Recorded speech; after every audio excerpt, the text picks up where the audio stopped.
तो बच्चों, प्रश्न पूछा जाता है कि प्लेटो के अनुसार राज्य का स्वरूप का वर्णन कीजिए, या प्रश्न इस प्रकार भी हो सकता है कि प्लेटो के अनुसार राज्य एवं व्यक्ति के संबंध की विवेचना कीजिए, या प्रश्न को इस प्रकार पूछेगा कि राज्य व्यक्ति का बृहत्तर विराट स्वरूप है, स्पष्ट कीजिए, या चौथा क्वेश्चन इस प्रकार पूछ सकता है कि राज्य व्यक्ति का बृहद रूप है, स्पष्ट कीजिए। तो प्लूटो का मानना था कि उनके जो गुरु सुकरात थे, उनके अंदर जो लक्षण हैं वो अपने गुरु को ही सब कुछ मानते थे।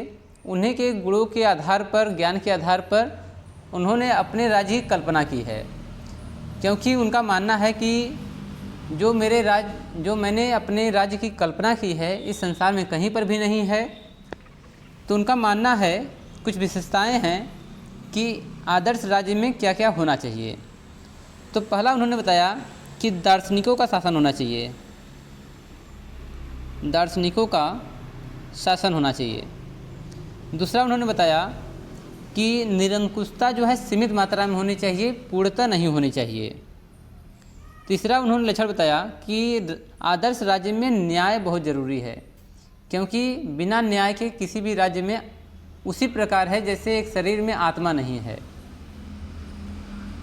चौथा उन्होंने लक्षण बताया कि नागरिकों के 3 वर्ग होने चाहिए, जिसमें शासक वर्ग, सैनिक वर्ग और उत्पादक वर्ग महत्वपूर्ण हैं। पांचवा उन्होंने लक्षण बताया कि कार्यात्मक विशेषीकरण का सिद्धांत, यानी किसी भी एक इंसान के लिए एक कार्य होना चाहिए। छठवां उन्होंने बताया कि शिक्षा व्यवस्था पर शासकों का नियंत्रण होना चाहिए। और सातवां उन्होंने बात किया कि साहित्य पर, जो अच्छे साहित्य नहीं हैं उन पर पूर्णतः प्रतिबंध लगा देना चाहिए। और उन्होंने आदर्श राज्य के लिए साम्यवादी व्यवस्था की भी विवेचना की है। और उन्होंने किसी भी राज्य के लिए एकाधिकार को वर्जित बताया है, यानी किसी भी राज्य में एक ही व्यक्ति का वर्चस्व नहीं होना चाहिए। तो आंसर बनता है राज्य का स्वरूप तथा राज्य और व्यक्ति का संबंध।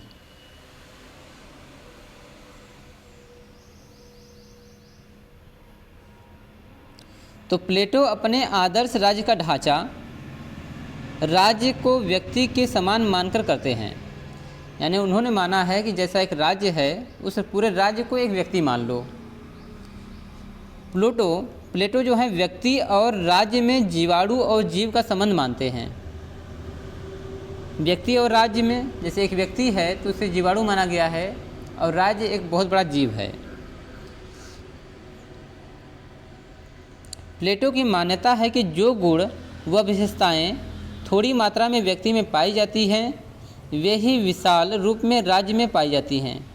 यानी कि एक तरह प्रतिरूप के रूप में माना गया है कि जो विशेषताएं एक मानव के अंदर है, ऐसे ही अगर विशाल राज्य की कल्पना की जाए तो उसके अंदर भी वही गुण और लक्षण पाए जाते हैं, क्योंकि राज्य बनता है इंसानों से। यदि इंसान ही जैसे रहेंगे वैसा राज्य रहेगा।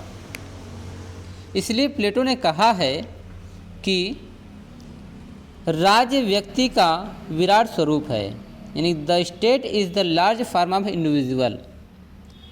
प्लेटो का विश्वास है कि राज्य मूलतः मनुष्य की आत्मा का बाह्य रूप है, यानी कोई भी राज्य है अगर इंसान की आत्मा का बाह्य रूप का मानने का मतलब है कि इंसान अंदर से जैसा सोचेगा वही उसके सामने दिखेगा।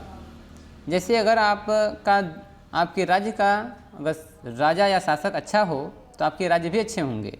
जैसी नीतियाँ होंगी वैसा वह राज्य तरक्की करेगा।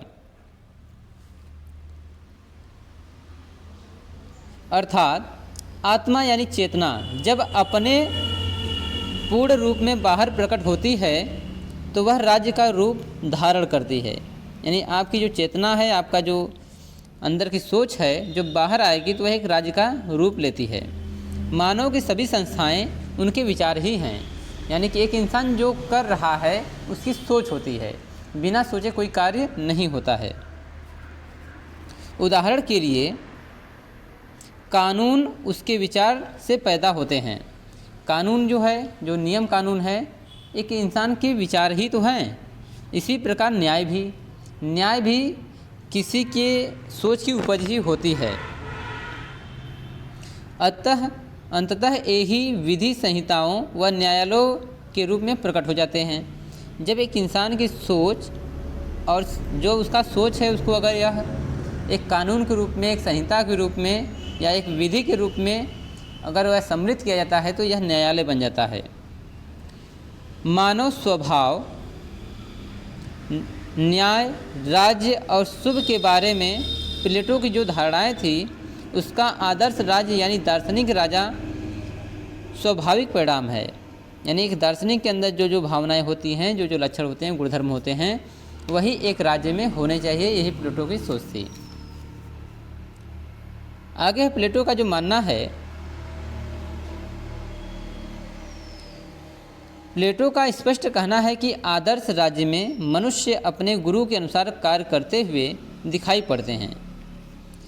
तो प्लेटो का मानना है कि जो आदर्श राज्य हैं, मनुष्य जो है अपने गुरु के अनुसार, यानी जो उनके गुरु निर्देश देंगे उसके अनुसार कार्य करते हुए दिखाई देते हैं। इसीलिए प्लेटो ने एक व्यक्ति एक कार्य, यानी एक व्यक्ति एक कार्य, यानी एक जॉब करेगा, अर्थात कार्यगत विशिष्टीकरण यानी फंक्शनल स्पेशलाइजेशन का सिद्धांत प्रतिपादित किया।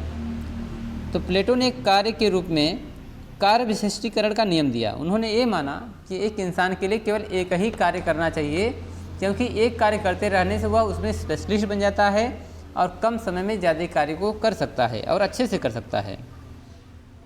व्यक्ति की आत्मा के 3 गुणों के आधार पर राज्य का निर्माण होता है। प्लेटो के अनुसार राज्य किसी ओक के वृक्ष या चट्टानों से नहीं, बल्कि इसमें रहने वाले लोगों के चरित्रों से बनता है। यहाँ पर प्लेटो ने ओक का वृक्ष या फिर चट्टानों का एग्जाम्पल लिया है। कहा किसी भी राज्य के निर्माण के लिए ओक के वृक्ष या फिर चट्टानों से राज्य नहीं चलता है। इसमें जो व्यक्ति रहते हैं, जो लोग रहते हैं, उन्हीं से राज्य बनता है, उन्हीं से राज्य चलता है। साहसी लोगों का राज्य साहसी होगा, यानी जैसे लोग रहेंगे वैसा ही उनका राज्य होगा। यदि साहसी हैं तो राज्य आपका साहसी होगा। कमज़ोर लोगों का राज्य कमज़ोर होता है। इसी प्रकार प्लेटो ने अपने उपयुक्त विचारों से यह स्पष्ट करते हैं कि राज्य व्यक्ति का विराट स्वरूप है, यानी कि इंसान जैसा होगा वैसा उसका राज्य होगा। इंसान अगर एक विशेष प्रकार का एक कर्तव्यनिष्ठ है तो राज्य भी वैसा ही होगा।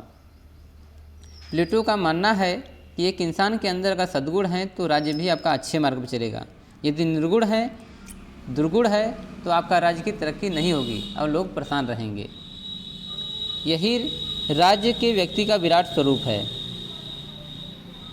धन्यवाद।